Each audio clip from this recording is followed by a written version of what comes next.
अस्सलाम वालेकुम नाज़रीन, प्रोग्राम बिजनेस वर्ल्ड के साथ मैं हूं सना ताहिर। नाज़रीन, यूं तो पाक चीन सफारती ताल्लुकात मजबूत और अपनी मिसाल आप हैं, मगर बदकिस्मती से दोनों ममालिक के दरमियान तिजारती ताल्लुकात में ये झलक नज़र नहीं आती। पाकिस्तान और तुर्की के दरमियान सालाना तिजारती हजम 50 करोड़ डॉलर से भी कम है। पाकिस्तान तुर्क तिजारत में कमी को देखते हुए वजारत तिजारत ने वफाकी काबीना से मदाखलत की अपील की है। वजारत तिजारत ने वफाकी काबीना को बाकायदा तौर पर आगाह किया कि ऐसे तरक्की पजीर ममालिक जो तरजीहात के उमूमी निज़ाम यानी GSP की हैसियत से मुस्तफ़ीद हो रही हैं, उनमें से तुर्की ने पाकिस्तान और अर्मानिया के साथ फ्री ट्रेड एग्रीमेंट FTA को तौसीह देने से भी इनकार कर दिया है। वजारत तिजारत ने तुर्क हुकूमत से पाकिस्तानी मसनूआत पर दी जाने वाली भारी इजाफी ड्यूटी को ख़त्म कराने का भी मुतालबा किया है। इसी पर मज़ीद बात करेंगे, हमारे साथ माहिर मुआशियात मौजूद हैं, उनसे जानेंगे। पाकिस्तान और तुर्की के सफारती ताल्लुकात तो बेमिसाल हैं, मगर क्या वजह है कि तिजारती ताल्लुकात में मजबूती की ये झलक नज़र नहीं आती? देखें, आपने ये बड़ा एक अच्छा टॉपिक आपने आज की तारीख में चूज किया है। हमारे जो चाइना की तरह तुर्की के साथ भी हमारा इस्लामिक ब्रदर मुल्क है और इंतहाई अच्छे हमारे ताल्लुकात हैं पिछले कई दहाइयों से। लेकिन ये हमारी तरफ से इस यानी कि ट्रेड रिलेशंस को प्रमोट करना और बढ़ाना जो हमारे म्यूचुअल बेनिफिट में है, इसमें हमारी मैं तो कहूँगा कि इस मामले को बड़ी नेग्लिजेंस हुई है और इसका जो वॉल्यूम नहीं बढ़ा जितनी हमारी उनके साथ वैसे सफारती सतह पे गुर्बत है। तो ये डेफिनेटली या तो कहें हमारी जो एम्बेसीज हैं या वहाँ पे कमर्शियल अटैचीज हैं या हमारी जो जहाँ पे import export policy ministry of commerce जो है वो करती है, उनको टर्की के साथ यानी कि स्पेसिफिक यानी कि कुछ इस तरह के कोई इंसेंटिव होने चाहिए कि तिजारती ताल्लुकात बढ़े। तो ये डेफिनेटली एक नुक्ता जो है वो गौर तलब है। अच्छा, ये भी आगाह कीजिएगा कि तुर्की ने पाकिस्तान के साथ फ्री ट्रेड एग्रीमेंट में तौसीह देने से इनकार कर दिया है। आपके नजदीक इसकी क्या वजूहात हैं? देखें, वो जब जो फ्री ट्रेड एग्रीमेंट्स है ना, इसमें नेचुरली हमारी तरफ से या उनकी तरफ से कुछ ऐसी शराइत होंगी जिसमें उनको एक्सेप्टेबल नहीं होगा, तभी ये जो है नाकाम हुआ है। क्योंकि हमारी जो जितने भी हमारी सफारती सतह पे गुर्बत हो, जहाँ पे बिजनेस और इकोनॉमिक इंटरेस्ट आ जाते हैं, तो वहाँ मुल्क जो है, तमाम मुल्क जो है वो अपने मफादात जो है ना वो मतलब उसको बड़ा वेहेमेंटली डिफेंड करते हैं। तो ये चैरिटी नहीं है। तो इसलिए डेफिनेटली या तो हमारी तरफ से या उनकी तरफ से कुछ शराइत जो है जो दूसरी मुल्क के लिए अनएक्सेप्टेबल होंगी या ज्यादा स्ट्रिंजेंट होंगी या उनकी अपनी इंडस्ट्री या तिजारत को उनके नुक्ता नजर से नेगेटिवली इम्पैक्ट करती होंगी, तभी उन्होंने इसी तरह से अभी नहीं हुई। तो अब एनीवे ये this is not the end of the world. जहाँ पे नेगोशिएशंस होती हैं, वहाँ पे जहाँ पे नेगोशिएशन ब्रेक होती हैं, उसी से जो इरिटेंट्स हैं आपको देखने पड़ेंगे कि क्या इरिटेंट्स थे जिनकी वजह से नेगोशिएशन कामयाब नहीं हुई। तो आप उनमें कुछ फ्लेक्सिबिलिटी पैदा करें, गुंजाइश पैदा करें, तो ये और इसी तरह it should happen both ways. क्योंकि टर्की जो है ये एक अच्छी GDP ग्रोथ रेट काफी सालों से दे रहा है और इसका यूरोपियन यूनियन में भी शामिल होने का काफी एहतमाल है और इसमें यानी कि डेफिनेटली हमें इसको इसी तरफ टारगेट करना पड़ेगा कि हमने ये एग्रीमेंट करना है और उसमें फ्लेक्सिबिलिटी खुद पैदा करें और उनकी तरफ से भी अच्छी डिप्लोमेसी सफारतकारी के थ्रू हम ये यानी कि इसको विन ओवर करें ताकि ये एक म्यूचुअली एक्सेप्टेबल टर्म्स ऐसी हो जाए जिसपे कोई दोनों मुमालिक को इसको साइन करने में मुश्किल ना हो। अच्छा, वजारत तिजारत ने वफाकी काबीना से दरख्वास्त की है कि वो तुर्की से तिजारती ताल्लुकात बेहतर बनाने में अपना किरदार अदा करें। क्या वफाकी काबीना मुआहदे में तौसीह के लिए तुर्की को राजी करने में कामयाब हो सकेगी? नहीं, क्यों नहीं हो सकती। देखें, इतने डिफिकल्ट कई जगहों पे सिचुएशन होती है, वहाँ पे भी डिप्लोमेसी के थ्रू काफ़ी सारी जो आइस है वो मेल्ट होती है।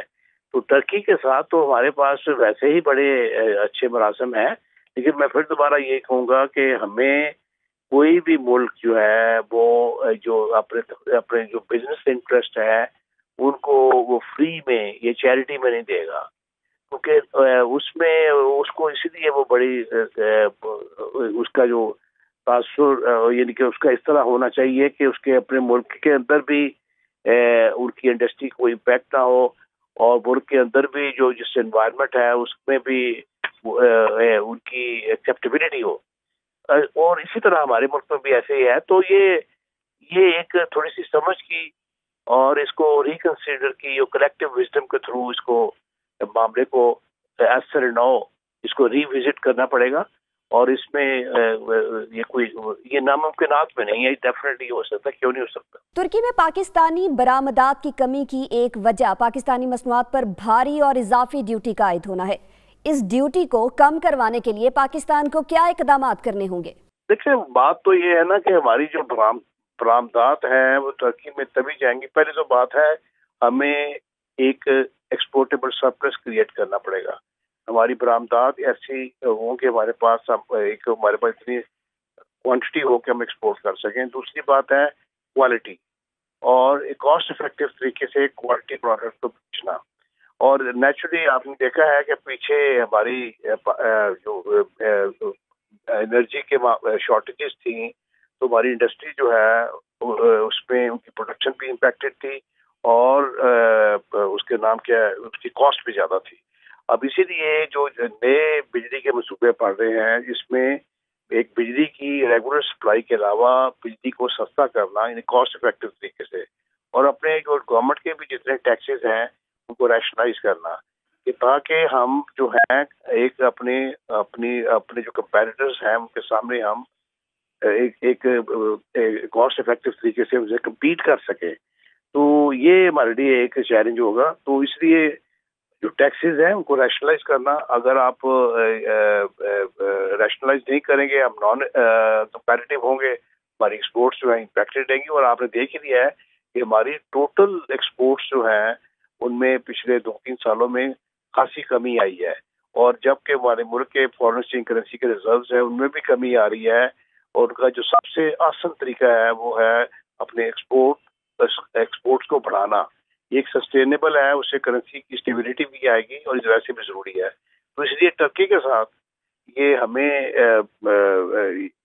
ये जो है इसको बरामदात को बढ़ाना है, और टैक्सेस है रैशनलाइज करने चाहिए, और कॉस्ट ऑफ डूइंग बिजनेस इसकी तरफ भी तवज्जो देनी चाहिए कि हमारी कॉस्ट जो है वो एक रीजनल पर्सपेक्टिव में या अपने कंपेटिटर्स जो हैं हमारे उनके सामने बिल्कुल उनसे पैदल हो, ताकि हम उनसे इफेक्टिवली कम्पीट कर सकें। अगर तुर्की मुआहदे में तौसीह नहीं करता तो क्या पाकिस्तान को भी तुर्क दरामदात पर इजाफी ड्यूटी आयद कर देनी चाहिए? नहीं, मेरा ज़ाती ख्याल है कि ऐसी नहीं है। तुर्की जो है उसको एक तो कन्विंस करना पड़ेगा, और बाकी ये नहीं है कि तुर्की के साथ हमारे इतने अच्छे सफारती ताल्लुकात हैं। इंटरनेशनल कम्युनिटी में आप रह रहे हैं तो आपको कुछ अच्छे डिपेंडेबल फ्रेंड्स अपने इर्द गिर्द रखने जरूरी है। तो इसलिए आप इसको ऐसे नहीं कर सकते कि उसको वो कोई खुदा न खास्ता कोई बात कोई समझने में या इम्प्लीमेंट करने में किसी तरफ से कोई गलती है तो उसका एक बजाय सफारतकारी के थ्रू उसको एक गलत तरीके से उसको रिस्पॉन्ड करना, तो जिससे वो ये ज्यादा प्रोवोक करेगा और हालात मजीद खराब होंगे। ये मैं कभी भी इस बात को सजेस्ट नहीं करूंगा। इसको धीमेपन के साथ, एक परसुएशन के साथ, सफारतकारी के थ्रू इसको एक पॉइंट ऑफ एग्रीमेंट पे लाना पड़ेगा। जी बहुत शुक्रिया आपका। माहिर मौशियात हमारे साथ मौजूद थे, और अभी यहाँ लेंगे एक ब्रेक के बाद वापस आएंगे और कुछ मजीद डिस्कशन भी करेंगे।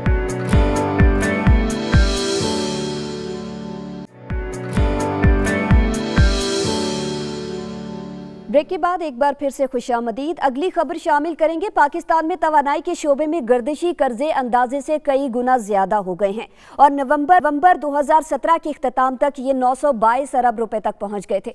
वजारत खजाना की जानिब से रवां हफ्ते पार्लियामेंट में पेश की गई रिपोर्ट में 30 नवंबर 2017 तक गर्दिशी कर्जों की रकम 472 अरब रुपए से जायद बताई गई थी।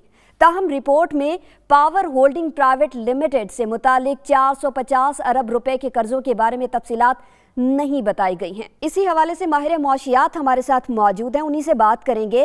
सर बताइएगा, पाकिस्तान में तवानाई के शोबे में गर्दिशी कर्जों में कई गुना इजाफा किया गया है। बैरूनी कर्जों के बाद गर्दिशी कर्जों में इजाफा मुल्की मईशत के लिए कितना बड़ा धचका साबित हो सकता है? जी, इसमें कोई शक नहीं कि हमारे बैरूनी कर्जे भी कोई 90 अरब डॉलर के करीब पहुंच गए हैं, लेकिन गर्दिशी कर्जे जो हैं इनकी तो तशवीश और बढ़ रही है, जो 500 अरब से भी ज्यादा है। और ये नालायकी और सुस्ती जाहिर करता है वापडा की, लेस्को की या डिफरेंट कंपनीज जो हैं। जब आप बिजली बेचते हैं किसी को और उससे पैसे लेते हैं, तो फिर गर्दिशी कर्जों का बढ़ना, आप आवाम से तो बिल बर वक्त ले रहे हैं, तो वो पैसे लिए हुए किन अय्याशियों में खर्च कर रहे हैं? ये एक बहुत बड़ा सवाल है हुकूमत से। जब ये आए थे 2013 में, तो उस वक्त इन्होंने बड़ा शोर मचाया था कि गर्दिशी कर्जे क्यों इतने ज्यादा हुए पीपल पार्टी के दौर में। लेकिन अब नून के दौर में तो पीपल पार्टी से भी गर्दिशी बढ़ गए हैं और 200 अरब रुपया तकरीबन ऐसा है जो कभी मिलता नजर ही नहीं आ रहा। तो ये मुल्क की मईशत को मजीद तबाह करने के मुतरादिफ है, इससे कम कभी भी नहीं होगा। और इसकी तशवीश ऐसी है कि कौम को उठ खड़ा होना चाहिए कि बिजली के बिल गरीब अवाम अदा करें और 500-500 अरब रुपए की बिजली अशराफिया और अय्याश और सनतकार इस्तेमाल करके उनके बिल न दें। ऐसा कानून या ये जंगल का कानून है, इसके महाफिज भी हुकूमत खुद बनी हुई है, इसको खत्म करना होगा। तवानाई के शोबे में बढ़ते हुए गर्दिशी कर्जे अवाम को इजाफी बिलों की शक्ल में अदा करना पड़ सकेंगे? मेरा ख्याल ये है कि जब गर्दिशी कर्जे नहीं आएंगे और आपको डिफरेंट ऑयल प्रोडक्ट्स लेके, तो गर्मियां आ रही हैं, पावर जनरेशन आईपीपी प्लांट चलाना पड़ेंगे, तो फिर आप यही करते हैं कि जो लोग बर वक्त अपने बिल बिजली के अदा कर रहे हैं, आप उन्हीं के साथ ज्यादती करते हैं और उनसे ही इजाफी पैसे ले लेते हैं और उन्हें ही बार बार तंग करके उनसे पैसे लेते जाते हैं। और जो मैंने जैसे अर्ज की कि जो चोर हैं, जो लुटेरे हैं, जो डाकू हैं, जो बिजली इस्तेमाल भी करते हैं और उनकी इंडस्ट्री भी चलती है, उनके एसी भी चलते हैं, उनके घरों में भी बिजली चलती है और बिल अदा करना वो अपनी जिम्मेदारी नहीं समझते, उनके बिल भी फिर गरीब अवाम अदा करती है, बिजली फी यूनिट महंगी कर दी जाती है। ये सारा जुल्म अल्टीमेटली उन लोगों तक आता है जो बर वक्त बिजली के बिल अदा करते हैं। और ये जो हुकूमत का नारवा रवैया है, इसे अब बदलना होगा, क्योंकि वरना लोग अब सड़कों पर भी आ सकते हैं, क्योंकि बहुत हो गई। इससे ज्यादा अब कौम में सकत नहीं रही कि वो 10 करोड़ अवाम ऐसे हैं बेचारे रोटी को तरस रहे हैं, और अगर उन गरीब लोगों ने, इन बड़े बड़े चोरों के बिजली के बिल भी इन 10 करोड़ अवाम ने देने हैं, तो ये बड़ी जुल्म की बात है। अच्छा, हुकूमत ने मुल्क में तवानाई के बहरान को कम करने के लिए बैरूनी कर्जों का सहारा लिया। क्या वजह है कि इस बैरूनी कर्जों को कम करने के लिए हुकूमत ने मुल्क में मौजूद वसाइल को इस्तेमाल नहीं किया? हुकूमत जब बैरूनी कर्जे लेती है, खुसूसन इसाक खसूस लिया करता था और उसका ये बड़ा फेवरेट था बाहर से कर्जा लेना, दुबई पे बैठ के नेगोशिएशन करना, और अली डार उनका बेटा जो था सुना है वो भी बीच में बैठा करता था। ये अपना मेरा ख्याल है कमीशन लेते थे उसमें, डॉलरों में कर्जा लेने में, और अपना माल बनाते थे। वरना मुल्क में ऐसे रिसोर्सेज हैं कि एक तरफ आपने बिजली बनाई और दूसरी तरफ आपने बेच दी, मतलब तकरीबन 30 अरब यूनिट तो पाकिस्तान में ऐसे बनते हैं जो पानी से बनते हैं, 2 रुपए यूनिट भी नहीं बनता, और वो भी आप 8-10 रुपए में बेच रहे हैं। लिहाजा वो पैसा कहाँ जाता है? बिजली आप जो बनाते हैं, लोगों को देते हैं बिजली, और उसका 1 महीने में आप पैसा ले लेते हैं। कानून आपका ये है कि 1 महीना को पैसे ना दे तो अगले महीने उसका बिजली का बिल कनेक्शन काट देते हैं। लिहाजा हुकूमत जो गैर मुल्कों से या बैरूनी कर्जे लेती है, वो वजीर खजाना या उस वक्त का प्राइम मिनिस्टर या उस वक्त का प्राइम मिनिस्टर है, वो अपने कमीशन के लालच में बाहर से कर्जा लेता है डॉलरों में, अपना कमीशन बनाता है, कंसल्टेंट बनाता है, उनको याशी कराता है। ये कौम के साथ सौदागरी करने वाली बात है, इसके अलावा और कुछ भी नहीं। ठीक है, 2013 में मुस्लिम लीग नवाज की हुकूमत आई तो गर्दिशी कर्जे तकरीबन खत्म हो चुके थे, मगर अब एक बार फिर से गर्दिशी कर्जों में बेपनाह इजाफे की वजूहात क्या है?